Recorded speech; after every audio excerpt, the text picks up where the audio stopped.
오늘 말씀의 제목은 내 집이 구원을 받으리라 라는 제목입니다. 오늘 읽은 34절에 보면 그와 온 집안이 하나님을 믿음으로 크게 기뻐하니라 라는 말씀이 나옵니다. 그와 온 집안이 하나님을 믿었는데 그로 인해서 크게 기뻐했다라는 것입니다. 여러분, 우리 가정이 행복한 가정이 되기 위해서 꼭 있어야 할 것이 무엇일까요? 우리 가정이 행복한 가정이 되기 위해서 꼭 필요한 것이 무엇일까요? 오늘 우리 주보 안쪽에 목장 교재에 제가 적어놨는데요, 이런 겁니다. 우리 가정이 행복한 가정이 되기 위해서 있어야 할 것 무엇일까? 따뜻한 말, 함께 보내는 시간, 선물, 공동노동, 함께 서로 일을 도와준다는 거죠. 경청, 그리고 기다려주는 거죠. 용납함, 서로를 존중하는 것, 또 이해하는 마음. 이해하는 건데, 단 돈은 제했습니다. 돈은 제 뺐습니다. 자, 행복한 가정이 되기 위해서 꼭 있어야 할 것은 첫 번째는 따뜻한 말입니다. 가족에 대해 감사하는 따뜻한 말 한마디죠. 가족의 수고를 인정해주는 따뜻한 말입니다. 저희 가정에는 이렇게 밥을 먹을 때는 자, 오늘 엄마가 이렇게 맛있는 밥을 해주는데 우리 감사의 박수치고 먹겠습니다 하고 이렇게 박수치고 먹곤 했습니다. 특별히 맛있는 잔이 더 나올 때는 더 이렇게 뜨겁게 박수를 쳤습니다. 왜냐하면 여자분들이 이렇게 나물 한 접시 이렇게 내놓지만 사실 이렇게 큰 거 아닙니까? 그래서 물에다 끓이면 이만한밖에 안 되지 않습니까? 얼마나 노고가 크겠습니까? 그래서 막 박수치고 우리는 밥 먹습니다. 따뜻한 말이죠. 두 번째는 함께 보내는 시간입니다. 가정은 자기 일만 하는 곳이 아니죠. 함께 맛있는 것을 먹고 함께 산책도 하고 함께 노는 것입니다. 저는 취미가 산보입니다. 그래서 우리 자녀들과 산보 이렇게 어디 가서 오늘 산보하러 가자 그래서 산보하는 것을 항상 가족들하고 같이 했습니다. 세 번째는 경청입니다. 누가 말하면 귀를 기울여 주의 있게 들어주는 것입니다. 귀를 기울여 주의 있게 들어주는 것이고 그 말의 내용도 듣지만 그 존재를 인정해 주는 것입니다. 그를 듣는 것도 있지만 말하고 있는 그의 존재를 인정해 주는 것이 경청하는 태도입니다. 그 다음은 이해입니다. 이해란 각자의 입장을 헤아려주고 너그러이 받아주는 것입니다. 가정에 보면 부모는 부모대로, 자식은 자식대로, 또 남편은 남편대로, 아내는 아내대로 각자의 입장이 있지 않습니까? 이 각자의 입장을 헤아려주고 아 그렇겠구나 너그러이 그걸 이해해 주는 것입니다. 그렇죠. 가정에서 내게 힘든 일이 있는데 그 사정을 누군가 이해해 주면 참 고맙죠. 여러분 우리는 다 이렇게 지금 우리가 지금 주일날이면 이렇게 만나지만 주중에 치열한 전투를 하고 오신 분들도 있습니다. 그렇죠. 우리 모르죠. 우리 그 삶이 어떤 삶을 살았는지. 가정에서 누군가 힘든 일이 있을 때 그 사정을 이해해 주면 참 고맙죠. 그 다음은 존중입니다. 존중은 부부 간에 또 부모와 자녀 간에 서로를 귀중하게 여겨주는 것입니다. 우리 교육자들과 이 주제를 가지고 잠깐 나눴는데 우리 한 목사님 가정에 그 아들이 이번에 추석 연휴에 집에 왔는데 그 아버지의 노고에 대해서 감사하고 아버지가 가장으로서 그 역할을 잘해준 것에 대해서 너무 감사해하고 우리 아버지 최고다, 훌륭합니다라고 말했는데 그렇게 남편이 좋아했다고 말씀하는 거 들었습니다. 그 외에도 행복한 가정이 되기 위해서 꼭 있어야 할 것들이 많이 있을 것입니다. 그런데 돈은 제외했습니다. 물론 돈이 있어야 합니다. 하지만 참된 행복의 요소에서 이 돈은 뺐습니다.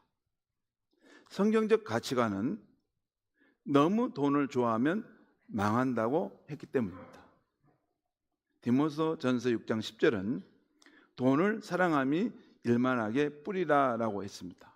돈을 사랑하는 것, 그러니까 돈을 좀 관리하는 것, 쓰는 정도가 아니라 돈에 집착하고 돈을 하나님보다 더 사랑하는 마음으로 몰두하게 되면 그것이 모든 악의 이 근원으로부터 시작된 어떤 일들을 발생시킨다는 거죠. 그리고 디모데전서 6장 10절에 보면 이것을 사모하는 자들이 미혹을 받아 믿음에서 떠났고 많은 근심으로써 자기를 찔렀다라고 말씀하고 있어요. 요즘 뉴스에서 계속 나오지 않습니까? 우리 청년들이 많은 돈을 벌 수 있다는 유혹에 속아서 캄보디아에 가는데 돈도 여권도 다 빼앗기고 범죄 집단에서 노예처럼 일한다는 뉴스 말입니다. 지금 우리나라 사람 한 1,000명 정도가 그 수익을 보장해 준다는 말에 속아서 갔다가 동남아의 그 범죄 집단에 잡혀 있다는 것입니다. 1,000명 정도가 한 달에 1,000만 원씩 2,000만 원씩 준다는 거 알고 오기만 하면 다 줍니다. 이 광고 보고 가서 비행기표도 준다니까 가서 이렇게 하는 거죠. 아니 한 달에 1,000만 원, 2,000만 원 줄 수 있는 곳이 어디 있습니까? 대한민국에도 그렇게 받는 거 쉽지 않는데. 아무튼 행복한 가정이 되기 위해서 여러분 꼭 누가 고수익을 보장해 준다고 해도 절대 현혹돼서는 안 됩니다. 뭐 투자하려고 하는데 요즘에 막 고수익을 준다고 하면 거의 사기일 가능성이 95%입니다. 꼭 하지 마십시오. 우리 성도님들을 진짜 사랑해서 하는 말입니다. 그런데 이게 보면 우리 사회가 현대 사회가 풍요로운 시대가 돼가지고 막 이렇게 그걸 더 추구하고 막 그러기 위해서 뭘 더 안전망을 쳐야 된다고 생각하는데 안전망은 우리 하나님입니다. 하나님이 가장 든든한 안전망이고 절제할 때는 절제할 수 있어야 됩니다. 아무튼 행복한 가정이 되기 위해서 꼭 돈이 많이 있어야 하는 것은 아닙니다. 가난해도 행복할 수가 있죠. 돈 때문에 행복한다면 가난한 사람은 다 불행하겠죠. 그런데 가난해도 환히 웃고 서로 인정이 많고 행복하게 사는 가정도 많이 있습니다. 자, 그러면 우리 가정이 행복한 가정이 되기 위한 것들, 따뜻한 말, 배려, 경청, 이해, 존중, 이런 것들이 어떻게 하면 있을 수 있을까요? 자, 우리 가정을 행복하게 하는 것을 위해서 이런 것들이 따뜻한 말, 배려, 경청, 존중 이런 것들이 있어야 되는데 어떻게 하면 이런 것들이 우리 가정에 있을 수 있습니까? 다시 한번 오늘 말씀에 그와 그 온 집안이 하나님을 믿음으로 크게 기뻐하니라라는 이 말씀을 음미해 볼 필요가 있습니다. 그러니까 온 집안이 하나님을 믿음으로 크게 기뻐했다. 사람이 하나님을 믿게 되면 변화된 삶이 나타나게 됩니다. 가장 큰 변화는 나만 알던 사람이 남을 위한 사람으로 바뀌어가게 됩니다. 하나님의 존재를 진짜 믿게 되면 더 이상 자기 중심적인 사람으로 남아있을 수가 없습니다. 하나님을 믿는데도 여전히 자기만 알고 자기 중심적인 것이 이렇게 집착되어 있다는 것은 그분은 하나님을 추상적으로 관념적으로 알고 있는 것입니다.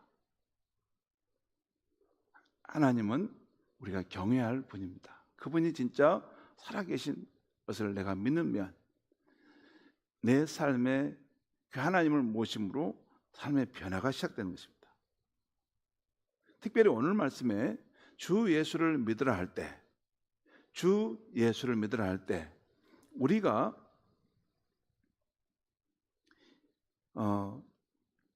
주 예수를 믿게 되면, 곧 예수님을 내 삶의 주인으로 모시게 되면 더 이상 자기 중심적인 사람으로는 살 수가 없는 것입니다.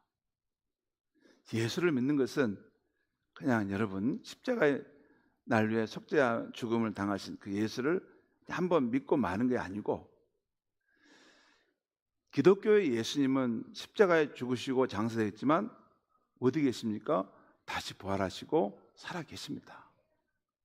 그리고 그를 믿는 사람들의 마음속에 거룩한 성령으로 들어와 사시는 것입니다. 그것이 진짜 기독교입니다. 그것이 성경의 기독교입니다.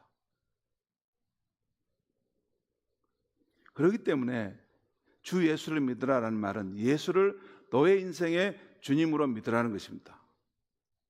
그렇게 된 사람은 더 이상 자기 중심적인 사람으로 남아있을 수가 없는 것입니다.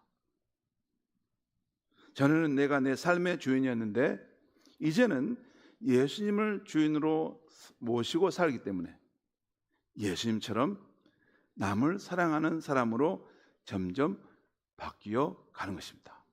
그게 진짜 크리스찬입니다. 그래서 어떤 한 사람이 주 예수를 믿게 되면, 진짜 믿게 되면 그가 속한 가정과 그가 속한 공동체가 점점 행복해지는 것입니다. 그렇죠?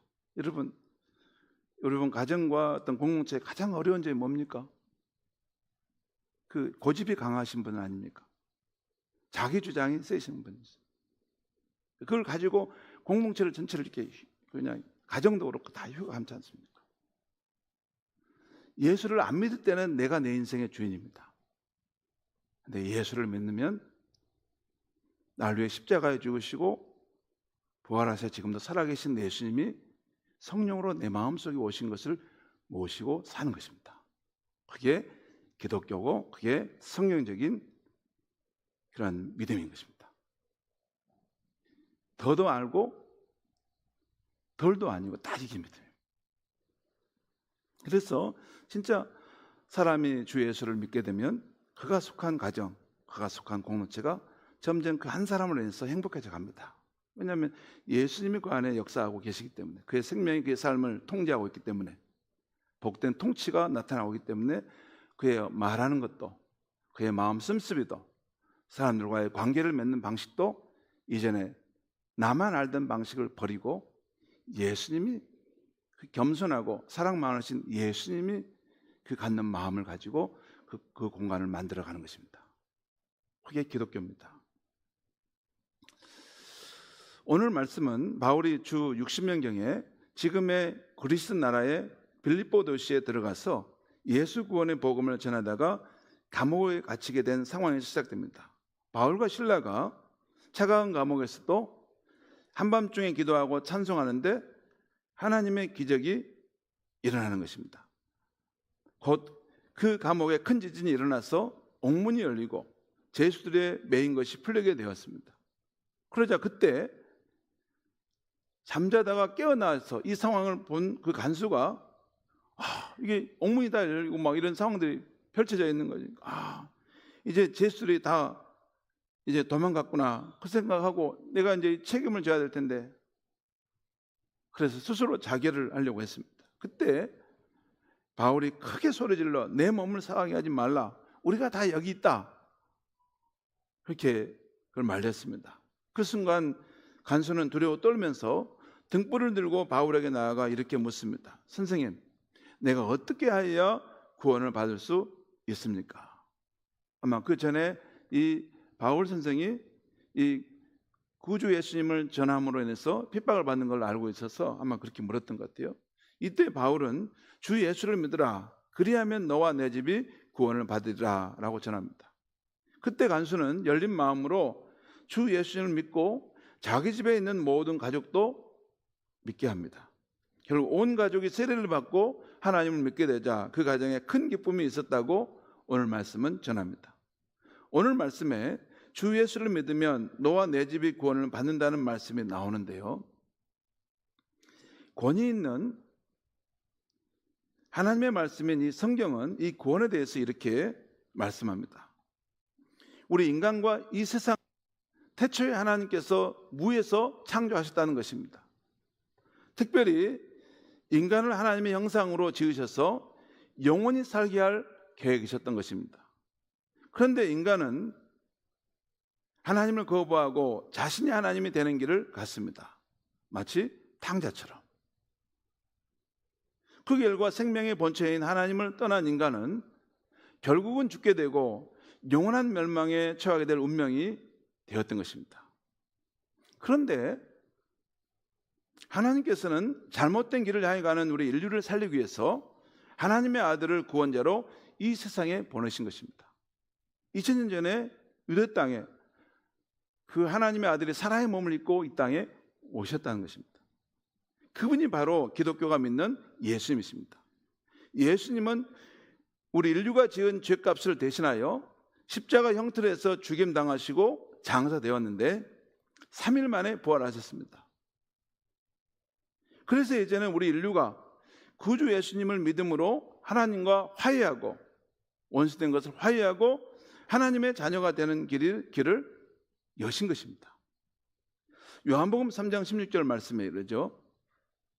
하나님이 세상을 독생자를, 이 독생자는 그의 외아들인 예수님을 말합니다. 예수 그리스도를 말한 것입니다. 이는 그를 믿는 자마다 멸망치 않고 영생을 얻게 하려 하심이라. 여러분, 하나님이 독생자 그 예수를 보내주신 것은 그 예수를 믿음으로 우리 인류가 멸망치 않고 영생을 얻게 하려 한다는 것이에요. 여기서 주목할 점은, 여러분, 예수는, 하나님이 보내신 구원자 예수는 믿어도 되고 안 믿어도 되는 선택사항이 아닙니다. 이 우주와 우리 인생의 주인이 하나님이신데 그 하나님을 거부하고 죄악의 길로 가는 그 인생의, 그렇게 가면, 그 생명의 본체이신 하나님이 없이 가면 삶의 의미와 목적도 잃고 마지막에 그 생명의 멸절로 가는 길이기 때문에 하나님께서 그의 사랑하는 아들을 보내서라도 우리 인간이 죽고 멸절돼 가는 길에서 건지시기를 원했다는 것입니다. 그래서 그 독생자를 우리 가운데 보내주셔서 그 구원받는 길을 여셨다는 거예요. 누구든지 그 예수를 나의 구주로 믿음으로 멸망의 길로 가지 않고 영원한 생명을 얻게 하신다. 이것이 하나님의 말씀입니다. 이것이 요한복음 3장 16절 기독교에서 가장 중요한 말씀이라고 하는 말씀인 것입니다. 또한 요한복음 1장 11절 10, 자기 땅에 오매 자기 백성이 영접하지 아니하였으나 영접하는 자 곧 그 이름을 믿는 자에게는 하나님의 자녀가 되는 권세를 주셨으니, 여기서 이 예수님께서 유대인으로서 그 유대 땅에 왔지만 그 유대 백성들은 예수를 하나님의 아들로 알아보지 못하고 거부했다는 것입니다. 그렇지만 그 예수를 자기 삶에 영접하고 그 구원의 이름을 믿는 자들에게는 하나님의 자녀가 되는 권세를 주신다고 성경은 약속하는 것입니다. 여러분, 누구나 구주 예수님 믿으면 남녀노소 빈부귀천에 관계없이 예수님만 믿으면 구원받게 되는 것입니다. 아니, 왜 예수님만 믿으면 구원받나? 여러분, 우리의 믿음과 우리의 환경과 우리의 상황이 중요한 것이 아닙니다. 믿음의 대상이신 예수님이 성자 하나님이시기 때문에 그를 믿는 이들을 능히 구원해낼 수 있는 것입니다. 그래서 예수를 믿는 사람은 더 이상 죽음과 심판의 길로 가지 않고 믿는 순간 이 땅에서부터 영광스러운 하나님의 자녀로 살아가고 태초에 우리에게 주시고자 하셨던, 우리를 지으실 때 주시고자 했던 영원한 생명을 얻게 되는 것입니다. 이것이 기독교의 구원입니다. 이 모든 은혜를 우리 인류를 사랑하신 영원한 하나님께서 준비하셨으니 얼마나 고맙고 감사한 것입니까? 그런데 오늘 사도행전 16장 31절 말씀은 이렇게 말씀합니다. 주 예수를 믿으라. 그리하면 너와 내 집이 구원을 받으리라. 곧 우리가 주 예수를 믿으면 나만 구원을 얻는 것이 아니라 우리의 온 집안도 구원을 얻게 된다고 약속하고 있는 것입니다. 여러분은 이 약속을 믿으십니까? 주 예수를 믿으라. 그리하면 너만 구원을 받는 것이 아니라 너와 내 집이 구원을 얻게 될 것이다. 곧 하나님의 섭리는 처음에는 가족 중 한 사람이 예수를 믿고 구원을 받는데 그 후에는 더욱 확장되어 온 가족이 구원함을 받는 것이 하나님의 섭리라는 것이에요. 섭리라는 것이 뭔지 아세요, 여러분? 보이지 않는 가운데 우리의 인생 가운데 하나님께서 찾아오시고 개입하셔서 우리를 구원해내시고 또 우리의 삶을 성화시키시며 영화의 삶의 과정으로 이끌어 가시는데 이것이 하나님의 섭리 가운데 있는데 하나님이 보이지 않는 가운데 여러분을 택하시고 이 세상 가운데서 구원받은 백성으로 건지신 것은 나 혼자만 구원받으라 하는 게 아니고 나와 내 집이 함께 구원함에 참여하도록 나를 먼저 부르신 것이라는 것입니다. 그러므로 여러분, 가족 중에서 내가 먼저 구주 예수를 믿고 구원함을 얻었다면 아직 믿지 않는 내 부모나 가족들이 함께 구원함을 얻도록 우리는 도와줘야 하는 것입니다. 이 가족 구원은 그 어떤 일보다 뒤로 밀려서는 안 되는 우리들의 가장 중요한 책임인 것입니다. 교회 안에서 여러 가지 일이 많지만 그 어떤 일도 이 가족을 구원하는 일보다 앞서는 것은 없는 것입니다. 그러면 먼저 믿은 우리가 부모, 형제, 자녀들이 구원함을 얻도록 어떻게 도울 수 있을까요? 3가지 정도 말씀드린데요. 먼저 우리 자신이 구원의 확신을 가져야 합니다. 우리를 죄와 죽음 그리고 두려운 심판에서 구원하여 주실 분, 또 우리에게 천국과 영원한 생명을 주실 분은 우리 주 예수님, 성자 하나님 한 분이면 충분하다는 믿음을 가져야 한다는 것입니다. 다시 말씀드립니다. 아니, 기독교는 예수님 한 분을 믿으면 뭐 다 이게 충분하고 부족함이 없다는데 왜 그러죠? 저와 여러분의 믿음이 대단해서 그런 것은 아무것도 아닙니다. 그거 아니에요. 시루라기 같은 하나의 믿음이라도 예수님께 연결되고 있으면 여러분을 구원할 수 있습니다. 왜 그런지 아십니까? 다시 말씀드립니다. 예수는 사람의 몸을 입고 오신 하나님이십니다.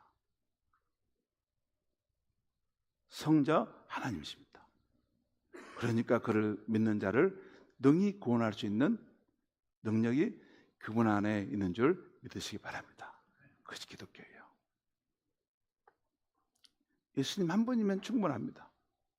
그분이 우리도 구원해낼 수 있고 우리에게 천국과 영생도 줄 수 있고 우리의 인생에 여러 가지 애타하는 문제들을 그분 앞에 눈물로 간구하면 우리의 인생을 회복해 줄 수 있는 능력이 그분 안에서 무궁무진한 줄 믿습니다. 자, 2번째는 지속적인 기도를 잊지 않고 해야 하는 것입니다. 한 번 오고 마는 것이 아니라 잊지 않고 계속 지속적인 기도를 해가는 거죠. 목사인 저도 잘 믿지 않고 고집 피우는 제 형제 자매들의 구원을 위해서 늘 기도합니다. 나중에 천국에 가면 분명히 저희 부모님을 만날 텐데 내 형과 동생들은 어떻게 됐느냐 물으실 건데 그때 실망하지 않도록 우리는 기도를 해야 하는 것입니다. 3번째는 사랑의 권면입니다. 내가 먼저 낮아서 사랑으로 섬기고 사랑으로 늘 권면하는 것입니다. 나랑 함께 교회 가자고, 나랑 함께 예수 믿고 천국 가정을 이루자고, 그리고 내가 진짜 예수 사랑으로 뜨거워져서 섬겨보는 것입니다. 특별히 남편이 이렇게 마음이 굳게 닫혀 있고 정말 하나님에 대해서 이 성경에 대해 전혀 안 믿고 안 받아들인 사람이면 여러분 함께 사는 그 사람이 살아있는 성인체인 것입니다. 그 사람의 삶을 보고 그는 하나님이 살아계신다는 걸 믿고 돌아올 수도 있을 것입니다. 여러분, 우리 인생 사는 것은 마치 어렸을 때 동네 공터에서 친구들과 함께 노는 것 같습니다. 우리 어렸을 때 동네 공터에서 해질 때까지 남자아이들은 딱치기, 구슬치기, 땅 따먹기 놀이를 했지요. 물론 여자들은 고무줄 놀이, 공기 놀이를 했습니다. 아마 여자들 가운데 거친 우리 여자 친구들은 막 남자 하는 거 가지고 같이 땅 따먹기 하겠다고 달라들고 그랬죠. 그런데 보면 꼭 자기가 딱지를 잃거나 땅 따먹기에서 지면 자기가 딸 때까지 고집을 피우면서 못 가게 하는 친구들이 있었죠. 꼭 그런 친구도 있어요. 끝까지 못 가게 해서 해줄 얘기 다 됐는데도 너가 땄으니까 내가 다시 딸 때까지 해야 돼. 그렇게 붙잡아두는 친구 있었죠. 그럼 아무리 많이 따봤자 별 소용없는 건데 그걸 막 이렇게 쌓아놓으려고 했습니다. 여러분, 그런데 날이 저물어 어두워지면 어떤 일이 있습니까? 꼭 집에서 엄마가 부릅니다. 철수야, 이제 그만 끝내고 돌아와라. 이렇게 불러요. 여러분, 부모가 꼭 부르지 않습니까? 그럼 한순간에 나 가야 돼 하고 다 놓고 돌아가죠. 여러분, 바로 이것이 우리 인생 아닙니까? 언제까지나 살 것처럼 하지만 때가 되면 빈손으로 가는 것입니다. 우리 앞에 빈손으로 가는 사람 여러분들 보고 있지 않습니까? 때가 되면 우리 차례도 옵니다. 그리고 성경 말씀대로 사람이 한번 죽은 것은 정해진 것이요 그 후에는 심판이 있으려니 라는 말씀대로 이루어지게 될 것입니다. 사랑하는 성도 여러분, 우리 부모님과 형제들에게 아직 기회가 있을 때 꼭 하나님의 아들 구주 예수님을 전해서 이 땅에서부터 천국 백성이 되도록 도와야 하겠습니다. 죽은 후에도 영원한 심판을 받지 않고 영생의 축복을 받도록 힘써야 하겠습니다. 여러분, 이것이 우리 기독교인이 더 생존하고 있는 가장 중요한 이유 중에 하나입니다. 너에게 맡겨진 그 가족들, 그 영혼들을 구원하는 일을 하다 오라. 그것입니다.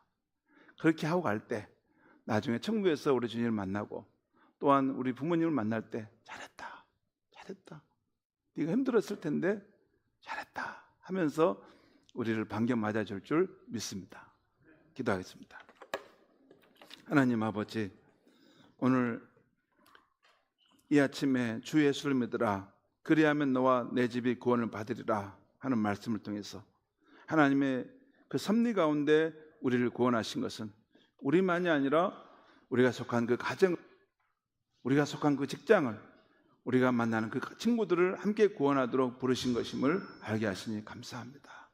하나님 아버지, 우리 인생에 사는 것, 이 땅에서 땅 따먹기 하다가 한순간 날이 저물어 어두워지면 하늘의 부르심을 받아 돌아갈 수밖에 없는 것인데, 하나님, 우리의 남은 생애 시간 동안 우리의 구원의 이 내용을 잘 점검할 수 있게 하시고 우리가 구원받은 이 구원의 확신을 가지고 우리의 가족과 이웃들에게 생명의 복음을 전하는 우리의 삶이 되게 하여 주시옵소서.